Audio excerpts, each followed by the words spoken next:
Okay, for task 8, we'll look at transformations, and this will be part 1. And first we'll just start by graphing the parent function of a quadratic, so x squared.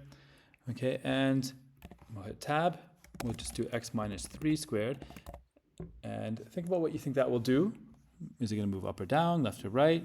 Okay, so give it a guess, but let's press enter. It moved it right 3 units.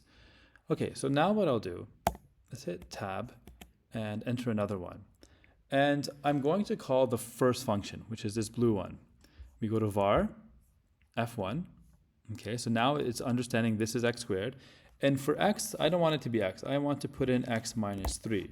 So I'm replacing x minus 3 into this x. Okay, what will happen here? Okay, so give it a thought. Okay, where is that going to go? If you notice, it ended up being the exact same thing as before. Okay, so I'll show you again. This is f2, okay, x minus 3 squared, and this is f1, which is x minus 3. So these are the exact same equation, because this is just saying, well, substitute x minus 3 into the original equation, and that becomes x minus 3 squared. So this is just trying to show you that you can call upon the previous variables, which may be helpful. Let's look at another example. Okay, so now I'm going to say x squared plus 3. Think about what that's going to do. It's going to move up or down, left or right. Well, let's check. Okay, so it moved up 3. So if you thought that, well done. Okay, and let's enter another graph. But this time we will call the first function, which is x squared.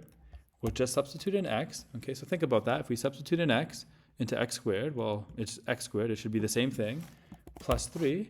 And what will it be?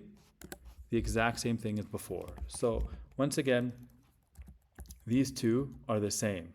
X squared is f of x, and we're adding 3 to both of them. Okay, so this may be very handy because you can kind of think about what's happening with transformations. You don't need to rewrite a whole equation, and that could potentially save you some time. And that's it for this part.